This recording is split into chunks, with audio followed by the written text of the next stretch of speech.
Bonjour, je m'appelle Zoé et j'ai une petite fille qui s'appelle Suzanne. Aujourd'hui, je vais vous parler de ma 14e semaine de grossesse et je vais vous dire vers qui je me suis tournée pour répondre aux questions que je me suis posées pendant toute ma grossesse. Voici ce que vous pouvez ressentir pendant votre 14e semaine de grossesse. Disparition des nausées. Alors moi, c'est arrivé un peu plus tôt, mais pour celles pour qui ça a duré jusque-là, bravo pour avoir tenu et surtout, félicitations, ça y est, c'est fini. Regain d'énergie. Alors oui, enfin, les crises de narcolepsie sont terminées pour moi et je peux entrer vraiment dans la grossesse plaisir. Grossesse visible, oui, ça y est, enfin, le ventre se voit. Les gens arrêtent de se poser la question de savoir si vous êtes juste un peu plus grosse que d'habitude ou si vous êtes vraiment enceinte, ça y est, ils le savent. Et le petit plus, c'est qu'on vous laisse la place dans les transports en commun. Sensation acide dans le ventre, oui, des remontées acides, ça c'est très désagréable. Moi j'ai un petit truc pour ça, c'est je bois du jus de citron et ça fait passer et je bois beaucoup d'eau aussi.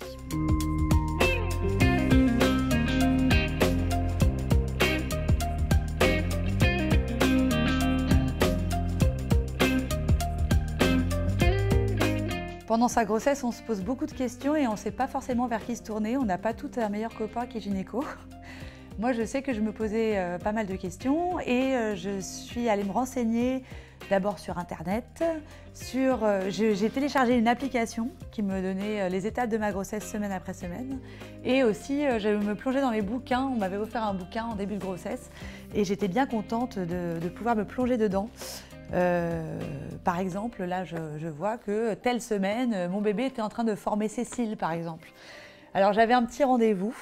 Tous les mardis soirs, je me mettais dans mon lit et j'ouvrais mon bouquin ou je regardais mon appli pour savoir ce qui allait se passer dans les semaines à venir. Je m'interdisais de regarder ça avant le mardi soir, c'était vraiment le petit cadeau que je déballais.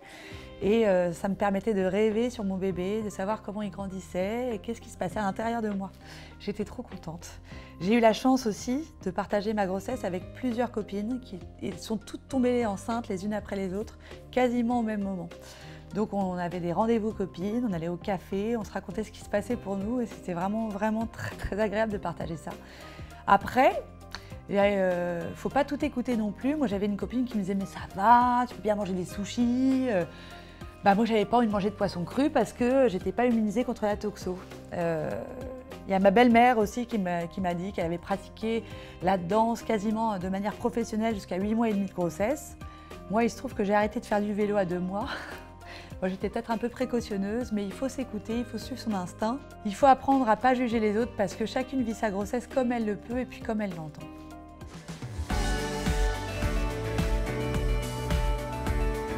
Le dépistage de la trisomie 21 est obligatoirement proposé à toute femme à partir de la 12e semaine d'aménorrhée, c'est-à-dire 10 semaines de grossesse, et jusqu'à la fin de la 13e semaine d'aménorrhée. Ce dépistage va consister à calculer votre risque personnel statistique de trisomie en fonction de 3 variables.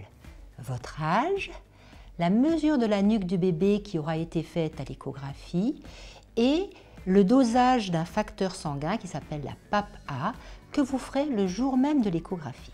Lorsqu'on reçoit les résultats, ils seront exprimés de la manière suivante. Le risque de madame est de 1 sur tant.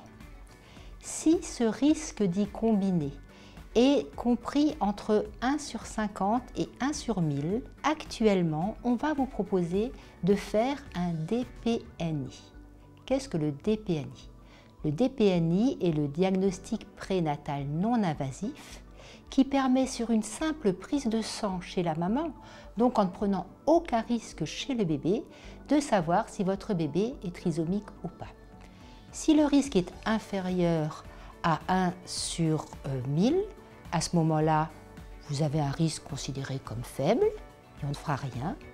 Mais si le risque est supérieur à 1 sur 50, à ce moment-là, on vous proposera d'emblée de voir si le bébé est trisomique ou pas par une ponction de trophoblaste ou éventuellement une amyosynthèse.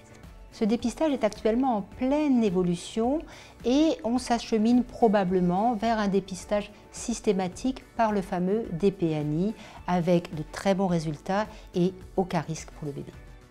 Et bien voilà, c'était ma 14e semaine de grossesse. De votre côté, n'hésitez pas à partager, à commenter, à liker et à me raconter comment vous vivez, vous, vos interrogations. Est-ce que vous vous tournez plus vers votre famille, votre maman, votre sœur, votre conjoint ou est-ce que comme moi, vous avez des copines qui vivent la même chose que vous en ce moment? Ça me fera très plaisir de vous lire.